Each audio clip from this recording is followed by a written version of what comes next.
Hello everyone, ನಾನು ರಾತ್ರಿ ಇಲ್ಲಿ ಹೆಸರು ಕಾಳನ್ನ ನೆನೆಸಿದ್ದೆ. 2 ಕಪ್ ಹೆಸರು ಕಾಳು ಹಾಗೂ 1 ಇಡೀ ಕಡಲೆಕಾಯಿ. ಈ ಹೆಸರು ಕಾಳನ್ನು ನಾನು ಉಸ್ಲಿ ಮಾಡೋಕ್ಕೋಸ್ಕರ ನೆನೆಸ್ಕೊಂಡಿರ್ತೀನಿ. 3/4 ಭಾಗ ಹೆಸರು ಕಾಳನ್ನ ಉಸ್ಲಿ ಮಾಡ್ತೀನಿ. ಇನ್ನು 1/4 ಭಾಗನ ನಾನು ಸ್ಪ್ರೌಟ್ಸ್ ಮಾಡೋಕ್ಕೆ ಈ ಕಾಟನ್ ಕ್ಲೋತ್ ಅಥವಾ ಮಸ್ಲಿನ್ ಕ್ಲೋತಲ್ಲಿ ಹಾಕಿ ಗಂಟು ಕಟ್ಟಿ ಇಟ್ಕೊಳ್ತೀನಿ. ಈ ಗಂಟು ಮೇಲೆ ಭಾರನ ಇಡ್ಬೋದು ಅಥವಾ ಇದನ್ನೊಂದು ಏರ್ಟೈಟ್ ಡಬ್ಬಿಲೂ ಹಾಕಿ ಇಟ್ಕೋಬೋದು. ಈಗ ನಾನು ಹೆಸರು ಕಾಳನ್ನು ಬೇಯಿಸ್ಕೊಳ್ಳೋಕೆ ಇಡ್ತಾಯಿದ್ದೀನಿ. ಹೆಸರು ಕಾಳು ಸ್ವಲ್ಪ ಮುಳುಗುವಷ್ಟು ನೀರನ್ನ ಹಾಕಬೇಕು. ಹಾಗೆ ರುಚಿಗೆ ತಕ್ಕಷ್ಟು ಉಪ್ಪನ್ನ ಹಾಕಿ 2 ವಿಸಿಲ್ ಕೂಗಿಸಿದ್ರೆ ಸಾಕಾಗುತ್ತೆ. ನಾನಿಲ್ಲಿ ಶಾವಿಗೆ ಬಾತ್ ಮಾಡೋಕ್ಕೋಸ್ಕರ ಒಂದು ಪಾತ್ರೆಯಲ್ಲಿ ನೀರನ್ನ ಕಾಯಿಸಿ ಇಟ್ಕೊಂಡಿದ್ದೀನಿ. ಅದಕ್ಕೆ ನಾನು ಅಕ್ಕಿ ಶಾವಿಗೆನ ಹಾಕ್ತಾಯಿದ್ದೀನಿ. ಶಾವಿಗೆ ಮುಳುಗುವಷ್ಟು ನೀರಿದ್ದರೆ ಸಾಕಾಗುತ್ತೆ. ಹಾಗೆ ನೀರು ಕಾಯಿಸ್ಬೇಕಾದ್ರೆ 1 ಡ್ರಾಪ್ ಎಣ್ಣೆ ಹಾಕಿದ್ರೆ ಶಾವಿಗೆ ಉದುರಾಗಿ ಬರುತ್ತೆ. ಸೊ ಅದನ್ನು ಮುಚ್ಚಿಟ್ಕೊಂಡು ಇಲ್ಲಿ ನಾನು 1 kg ನಾಟಿ ಟೊಮ್ಯಾಟೋನ ತೊಗೊಂಡಿದ್ದೀನಿ. ಟೊಮ್ಯಾಟೊ ತೊಕ್ಕು ಮಾಡಬೇಕು ಅಂತ. ಸೊ ಈ ಹೈಬ್ರಿಡ್ ಟೊಮ್ಯಾಟೊ ಅದರಷ್ಟು ಹುಳಿ ಬರಲ್ಲ, ಹಾಗಾಗಿ ನಾಟಿ ಟೊಮ್ಯಾಟೊ ಇದ್ದರೆ ಚೆನ್ನಾಗಿರುತ್ತೆ. 1 kg ಟೊಮ್ಯಾಟೋಗೆ ಒಂದು 12 ಟೊಮ್ಯಾಟೊ ಬಂದಿದೆ. ಇದನ್ನು ಚೆನ್ನಾಗಿ ತೊಳ್ಕೊಬೇಕು. ಈಗ ನೋಡೋಣ ನಮ್ಮ ಶಾವಿಗೆ ಬೆಂದಿದೆಯಾ ಅಂತ. ನೋಡಿ, ಇಷ್ಟು ಆದರೆ ಸಾಕು, ಶಾವಿಗೆ ಬೆಂದಿರುತ್ತೆ. ಇದನ್ನು ನಾವು ಒಂದು ಸ್ಟ್ರೈನರ್ ಸಹಾಯದಿಂದ ಶೋಧಿಸಿಟ್ಕೋಬೇಕು. ಇಲ್ಲಿ ಕುಕ್ಕರ್ ತಣ್ಣಗಾಗಿದೆ, ಹೆಸರು ಕಾಳು ಚೆನ್ನಾಗಿ ಬೆಂದಿದೆ. ಈಗ ಶಾವಿಗೆನೂ ಆಗಿದೆ. ಸೊ 2 ತಣ್ಣಗಾಗಲಿ. ಅಷ್ಟೊತ್ತಿಗೆ ನಾನಿಲ್ಲಿ ಈ ಟೊಮ್ಯಾಟೋನ ತೊಳೆದಿದ್ನಲ್ಲ, ಅದನ್ನು ಚೆನ್ನಾಗಿ ಒರೆಸ್ಕೊಂಡು, ಚೂರು ನೀರಿರಬಾರ್ದು, ಹಾಗೆ ಒರೆಸಿ ಇಟ್ಕೋಬೇಕು. ಟೊಮ್ಯಾಟೋನ ನೀರು ತಾಗಿಸ್ಬಾರ್ದು. ಸೊ ಈ ಟೊಮ್ಯಾಟೋನ ನಾನು 1 ಟೊಮ್ಯಾಟೋನ 4 ಪೀಸ್ ಮಾಡ್ತಾಯಿದ್ದೀನಿ. 4 ಅಥವಾ 8, ಹಾಗೆ ಎಷ್ಟು ಸಣ್ಣಗೆ ಬೇಕೋ ಅಷ್ಟು ಸಣ್ಣಗೆ ಮಾಡ್ಕೋಬಹುದು. ಹೆಚ್ಚಿರೋ ಟೊಮ್ಯಾಟೋನ ಒಂದು ಪಾತ್ರೆಗೆ ಹಾಕ್ಕೊಂಡಿದ್ದೀನಿ. ಇದಕ್ಕೆ 4 ಬ್ಯಾಡಗಿ ಮೆಣಸಿನ್ಕಾಯಿ ಹಾಕ್ಕೊಂಡಿದ್ದೀನಿ.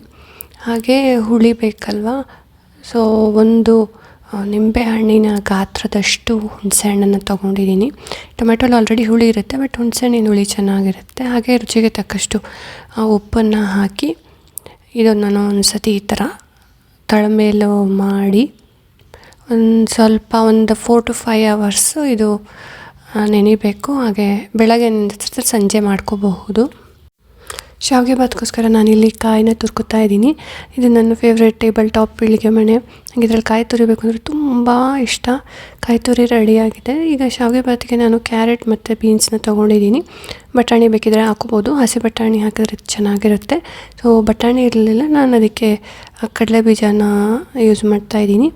ಈ ತರಕಾರಿಗಳನ್ನ ನಾನು ಸಣ್ಣಗೆ ಹೆಚ್ಚಬೇಕಲ್ಲ, ಹಾಗಾಗಿ ಈ ವೆಜಿಟೇಬಲ್ ಚಾಪರ್ ಮುಖಾಂತರ ನಾನು ಈ ಥರ ಮಾಡ್ಕೊಳ್ತಾ ಇದ್ದೀನಿ. ತುಂಬ ಈಸಿ ಆಗುತ್ತೆ ಕೆಲಸ, ಬೇಗನೂ ಆಗುತ್ತೆ. ಕ್ಯಾರೆಟು ಮತ್ತು ಬೀನ್ಸ್ನ ನಾನು ಯಾವಾಗಲೂ ಇದರಲ್ಲೇ ಚಾಪ್ ಮಾಡ್ಕೊತೀನಿ. ಮುಂಚೆ ಈ ಪ್ರೆಸ್ಟೀಜ್ ವೆಜಿಟೇಬಲ್ ಚಾಪರ್ ಇತ್ತು, ಅದು ಮ್ಯಾನ್ಯುವಲ್ಲು. ಸೊ ಎಲೆಕ್ಟ್ರಿಕ್ ಅದರಿಂದ ಅಷ್ಟೇನು ಕಷ್ಟ ಆಗೋಲ್ಲ.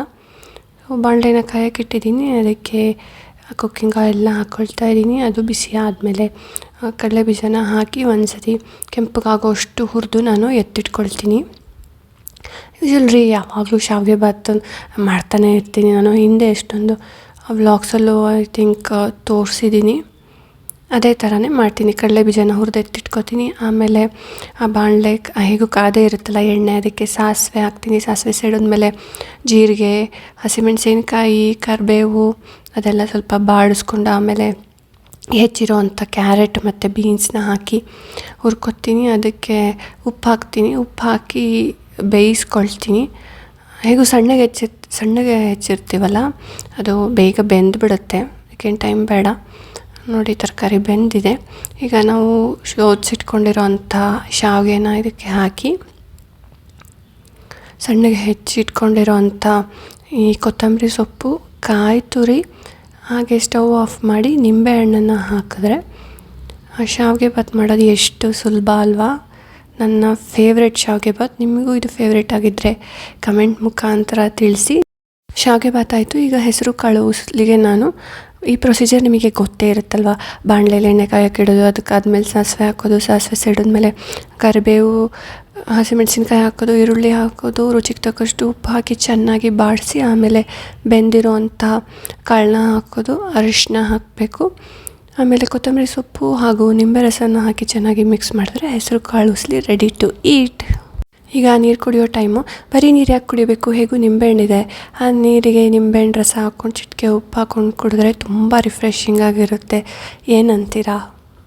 ಟೊಮೆಟೊ ತೊಕ್ಕು ಅಂದಲ್ಲ, ಅದಕ್ಕೆ ಮಸಾಲೆಗೋಸ್ಕರ ನಾನಿಲ್ಲಿ ಸಾಸಿವೆನ 2 ಟೀ ಸ್ಪೂನ್ ತೊಗೊಂಡಿದ್ದೀನಿ. ಇದು ಡ್ರೈ ರೋಸ್ಟ್ ಮಾಡ್ಕೋಬೇಕು. ಸಾಸಿವೆ ಸ್ವಲ್ಪ ಸಿಡಿದ್ರೆ ಸಾಕು. ಸೊ ಅದನ್ನು ಒಂದು ತಟ್ಟೆಗೆ ಶಿಫ್ಟ್ ಮಾಡ್ಕೊಳ್ತಾ ಇದ್ದೀನಿ. ಈಗ ಅದೇ ಬಾಣಲೆಗೆ 2 ಟೀ ಸ್ಪೂನ್ ಜೀರಿಗೆನ ತೊಗೋತಾ ಇದ್ದೀನಿ. ಜೀರಿಗೆನೂ ಅಷ್ಟೇ ಸ್ವಲ್ಪ ಡ್ರೈ ರೋಸ್ಟ್ ಮಾಡ್ಕೋಬೇಕು. ಈ ಥರ ಸಿಡಿದ್ರೆ ಸಾಕು. ಇದನ್ನು ಆ ತಟ್ಟೆಗೆ ಹಾಕ್ಕೊಂಡೆ. ಈಗ 1 ಸ್ಪೂನ್ ಮೆಂತ್ಯನ ತೊಗೊಂಡಿದ್ದೀನಿ. ಮೆಂತ್ಯ ಸ್ವಲ್ಪ ಬಣ್ಣ ಬಂದರೆ ಸಾಕು. ಸೊ ಇದೆಲ್ಲ ಅದನ್ನು ಒಂದು ತಟ್ಟೆಲಿ ಹಾಕಿಟ್ಕೊಂಡಿದ್ದೀನಿ. ಅದು ಸ್ವಲ್ಪ ಆರಬೇಕು. ಹಾಗೆ ಈಗ ಟೊಮೆಟೊ ನೋಡಿ ನಾವು ಹೆಚ್ಚಿಟ್ಕೊಂಡಿದ್ವಲ್ಲ ಬೆಳಗ್ಗೆ, ಅದು ಹೇಗಾಗಿದೆ, ಈ ಥರ ರಸ ಬಿಟ್ಕೊಂಡಿದೆ. ಸೊ ಈಗ ಮಿಕ್ಸಿ ಜಾರಿಗೆ ಈ ಸಾಸಿವೆ, ಜೀರಿಗೆ ಹಾಗೂ ಮೆಂತ್ಯನ ಹುರಿದಿಟ್ಕೊಂಡಿದ್ನಲ್ಲ ಅದರ ಪುಡಿ ಮಾಡ್ಕೊಳ್ತಾ ಇದ್ದೀನಿ. ಅದು ಎಷ್ಟು ಘಮ ಘಮ ಅನ್ನುತ್ತೆ ಪುಡಿ ಅಂದರೆ. ಈ ಸಾಸಿವೆ ಘಮನೇ ಎಷ್ಟು ಸೂಪರಾಗಿರುತ್ತೆ. ಸೊ ಈ ಥರ ಒಂದು ಬಟ್ಲಲ್ಲಿ ಹಾಕಿಟ್ಕೊತಿದ್ದೀನಿ. ಈಗ ಅದೇ ಜಾರಿಗೆ ನಾನು ಟೊಮ್ಯಾಟೊ, ಹುಣಸೆ ಹಣ್ಣು ಹಾಗೆ ಒಣಮೆಣಸಿನ್ಕಾಯಿನ ಹಾಕಿದ್ನಲ್ಲ ಅದನ್ನು ಸಹಿತ ಗ್ರೈಂಡ್ ಮಾಡ್ಕೊತೀನಿ. ನೀರೇನು ಹಾಕಲ್ಲ, ಇದೇ ನೀರು ಬಿಟ್ಟಿರುತ್ತಲ್ವ, ನಾವು ಉಪ್ಪು ಹಾಕಿರ್ತೀವಲ್ಲ, ಸೊ ಆ ನೀರಲ್ಲೇ ಈ ಥರ ಸಾಫ್ಟಾಗಿ ಪೇಸ್ಟ್ ಮಾಡ್ಕೋಬೇಕು. ಸೊ ಇದು ಸ್ವಲ್ಪ ಎಣ್ಣೆ ಜಾಸ್ತಿ ಹಿಡಿಸುತ್ತೆ. ತೊಕ್ಕು ಉಪ್ಪಿನಕಾಯಿ ಅಂದರೆ ಹಾಗೆ ಅಲ್ವ, ಸ್ವಲ್ಪ ಎಣ್ಣೆ ಜಾಸ್ತಿ ಹಿಡಿಸುತ್ತೆ. ಎಣ್ಣೆನ ಹಾಕಿ ಅದು ಒಗ್ಗರಣೆ ಕೊಡಬೇಕಂದ್ರೆ ಸಾಸಿವೆ ಹಾಗೂ ಇಂಗನ್ನ ಹಾಕ್ತಾಯಿದ್ದೀನಿ. ಸಾಸಿವೆ ಸಿಡಿಬೇಕು. ಸಾಸಿವೆ ಸಿಡಿದ ಮೇಲೆ ಕರಿಬೇವನ್ನ ಹಾಕ್ತಾಯಿದ್ದೀನಿ. ಆಮೇಲೆ ಈ ರುಬ್ಬಿರೋ ಅಂತಹ ಈ ಟೊಮ್ಯಾಟೊ ಪ್ಯೂರಿನ ಹಾಕ್ತಾಯಿದ್ದೀನಿ. ಇದು ತುಂಬ ಪೇಸ್ಟ್ ಆಗಬೇಕಿದು ಈ ಟೊಮೆಟೊ, ಹಾಗಾಗಿ ಉಳಿಯೋದು ಮೆಣಸಿನ್ಕಾಯಿ ಅದೆಲ್ಲ ಇರಬಾರ್ದು, ನೋಡ್ಕೊಳ್ಳಿ ಮಾಡಿ. ಇದನ್ನು ಚೆನ್ನಾಗಿ ಕುದಿಸ್ಬೇಕು. ಈ ಖಾರಕ್ಕೆ ನಾನು ಹಸಿಮೆಣಸಿನ್ಕಾಯಿನ ಹಾಕ್ತಾಯಿದ್ದೀನಿ. ನೀವು ಬೇಕಿದ್ರೆ ಗುಂಟೂರು ಮೆಣಸಿನ್ಕಾಯಿನ ಹಾಕ್ಬೋದು.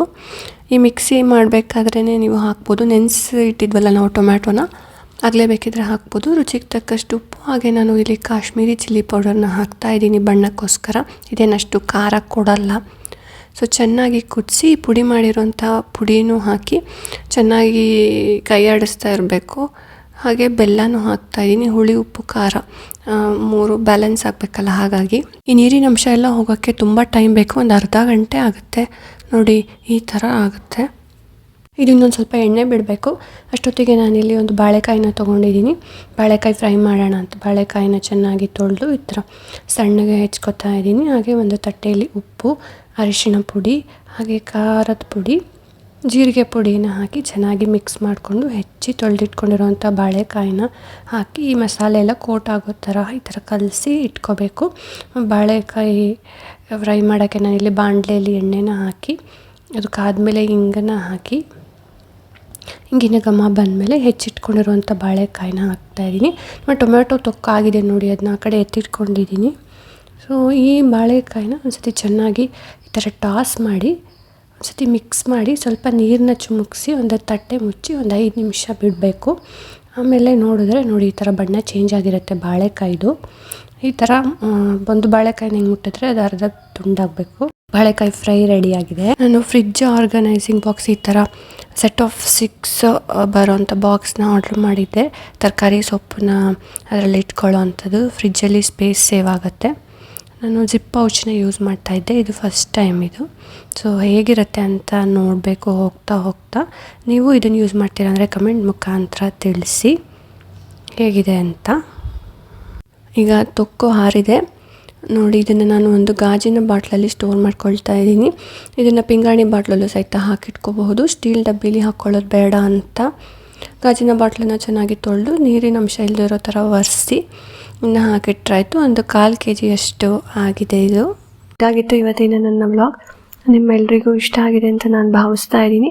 ಸ್ವಲ್ಪನಾದರೂ ಯೂಸ್ಫುಲ್ ಆಗಿದೆ ಅಂತ ನಾನು ಅಂದ್ಕೊಳ್ತಾ ಇದ್ದೀನಿ. ಸೊ ನಿಮಗೆಲ್ಲರಿಗೂ ಇಷ್ಟ ಆಗಿದ್ರೆ ಪ್ಲೀಸ್ ಲೈಕ್ ಮಾಡಿ, ನಿಮ್ಮ ಫ್ಯಾಮಿಲಿ ಹಾಗೂ ಫ್ರೆಂಡ್ಸ್ಗೂ ಶೇರ್ ಮಾಡಿ. ನೀವು ನನ್ನ ಚಾನಲ್ನ ಫಸ್ಟ್ ಟೈಮ್ ನೋಡ್ತಾ ಇದ್ದೀರಾ ಅಂದರೆ ಸಬ್ಸ್ಕ್ರೈಬ್ ಮಾಡೋದನ್ನು ಖಂಡಿತ ಮರಿಬೇಡಿ. ಇದೇ ಥರದ ಇನ್ನೊಂದು ವ್ಲಾಗ್ನೊಂದಿಗೆ ನಾನು ನಿಮ್ಮನ್ನು ಭೇಟಿ ಆಗ್ತೀನಿ. Until then, see you, take care, stay safe, have a good day, bye.